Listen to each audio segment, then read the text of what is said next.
नमस्कार। आज हम रॉबर्ट कियोसाकी के एक काफी दिलचस्प किताब बिजनेस स्कूल उस पर थोड़ी गहराई से बात करेंगे।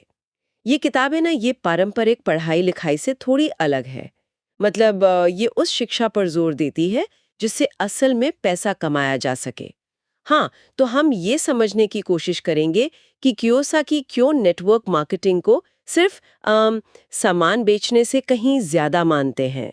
उनके हिसाब से ये लीडरशिप, पैसे की आज़ादी और हाँ, खुद के विकास का एक बिल्कुल अलग रास्ता है। और देखिए, जब वो नेटवर्क मार्केटिंग कहते हैं तो उनका मतलब सिर्फ सेल्स नहीं है। ये एक पूरा बिजनेस मॉडल है जहां आप दूसरों को कामयाब बनाते हैं और फिर खुद कामयाब होते हैं। तो चलिए खोलते हैं इस सोच को जरा। कियोसाकी का पहला और शायद सबसे बड़ा विचार, अमीर लोग पैसे के लिए काम नहीं करते। नहीं, वे ऐसे सिस्टम बनाते हैं, ऐसी मशीनें जो उनके लिए पैसा कमाती हैं, भले ही वो वहां हो या ना हो। परंपरागत स्कूल हमें नौकरी के लिए तैयार करते हैं, पर नेटवर्क मार्केटिंग जैसे जो असली दुनिया के बिजनेस स्कूल है, वो सिस्टम बनाना सिखाते हैं। बिल्कुल। और ये बात सीधी सीधी उस आम सोच को चुनौती देती है कि भाई बस एक अच्छी नौकरी मिल जाए। यहाँ सारा जोर संपत्ति बनाने पर है, मतलब एसेट बिल्डिंग पर, सिर्फ महीने की तनख्वाह कमाने पर नहीं। कियोसाकी दरअसल नेटवर्क मार्केटिंग को एक प्रैक्टिकल ट्रेनिंग ग्राउंड की तरह देखते हैं, जहां आप असली बिजनेस के गुर सीख सकते हैं, वो भी बिना कोई बहुत बड़ा बिजनेस शुरू किए।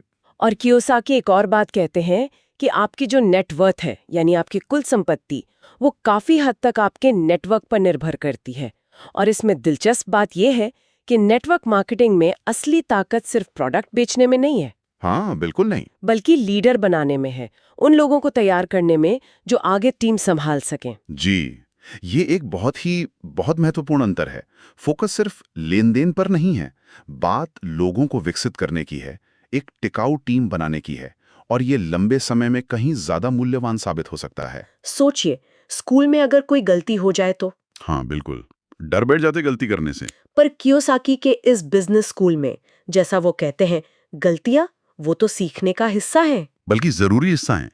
नेटवर्क मार्केटिंग आपको लीडरशिप, लोगों से बातचीत का हुनर और खुद पर काबू, मतलब आत्मानुशासन, ये सब सीखने का एक सुरक्षित माहौल देता है। हाँ, इसी को वो उद्यमशील मानसिकता कहते हैं। असफलता से सीखो या फिर फेल फॉरवर्ड। यहाँ रट्टा मारने के बजाय प्रैक्टिकल स्किल्स पर ध्यान दिया जाता है, खासकर संवाद, लोगों से जुड़ना, उन्हें प्रेरित करना। जैसे मान लीजिए किसी ने पहली बार कोई प्रेजेंटेशन दी और वो उतनी अच्छी नहीं हुई, तो पारंपरिक माहौल में शायद थोड़ी शर्मिंदगी हो, लेकिन यहाँ इसे फीडबैक की तरह देखा जाता है।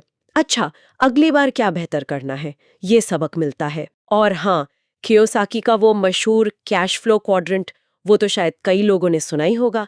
ESBI वाला। ई यानी एम्प्लॉय, कर्मचारी। एस मतलब सेल्फ एम्प्लॉयड, जो खुद का काम करते हैं। बी यानी बिजनेस ओनर, जिनका अपना सिस्टम है।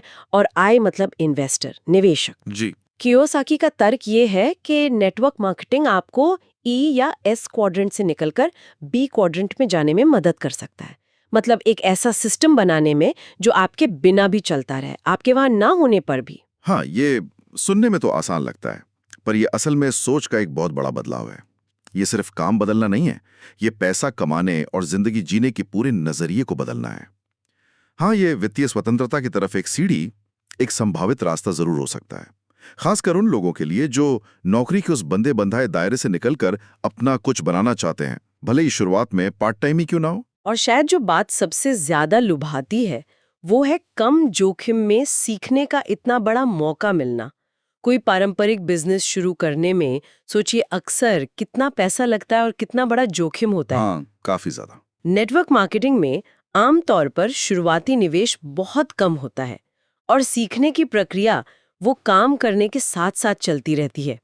कियोसाकी मजाक में इसे ट्रेनिंग व्हील्स वाला बिजनेस भी कहते हैं। मतलब जैसे साइकिल चलाना सीखते वक्त लगाते हैं ना। हाँ, वो इसे सुलभ जरूर बताते हैं, पर यह समझना भी जरूरी है कि कम जोखिम का मतलब बिना मेहनत के सफलता बिल्कुल नहीं है। यहाँ सीखने का और लगातार मेहनत करने का पहलू वो केंद्रीय है, बहुत महत्वपूर्ण है। लेकिन हाँ, ये उन आम लोगों के लिए एक दरवाजा जरूर खोलता है जो बिजनेस की दुनिया में कदम तो रखना चाहते हैं, पर जिनके पास लाखों रुपए गंवाने का जोखिम उठाने की स्थिति नहीं है। और आखिर में एक और गहरी बात है इसमें, वो है योगदान, दूसरों की मदद करना। कियोसाकी मानते हैं कि नेटवर्क मार्केटिंग का एक अनदेखा सा फायदा ये है कि आप दूसरों को उनके वित्तीय लक्ष्य पाने में और एक व्यक्ति के तौर पर विकसित होने में मदद करते हैं।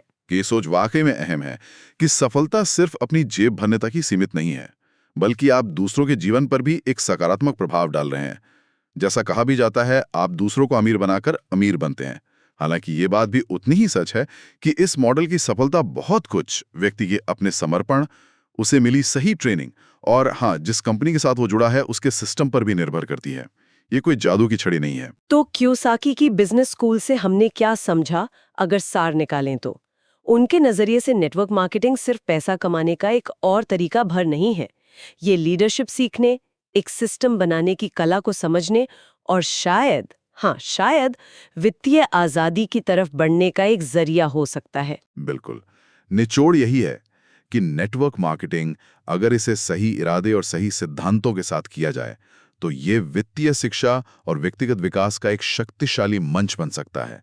ये आपको कम जोखिम वाले माहौल में असली व्यवहारिक व्यावसायिक कौशल सीखने का अवसर देता है। और अब अंत में एक विचार आपके सोचने के लिए छोड़ जाते हैं। क्या हमारी जो पारंपरिक शिक्षा प्रणालियां हैं, स्कूल कॉलेज की पढ़ाई, क्या वो हमें वास्तविक दुनिया की आर्थिक चुनौतियों और अवसरों के लिए पूरी तरह से तैयार करती हैं? या फिर हमें कियोसाकी जैसे विचारकों द्वारा सुझाए गए इन वैकल्पिक बिजनेस स्कूलों और इस तरह की सोच की शायद ज्यादा जरूरत है?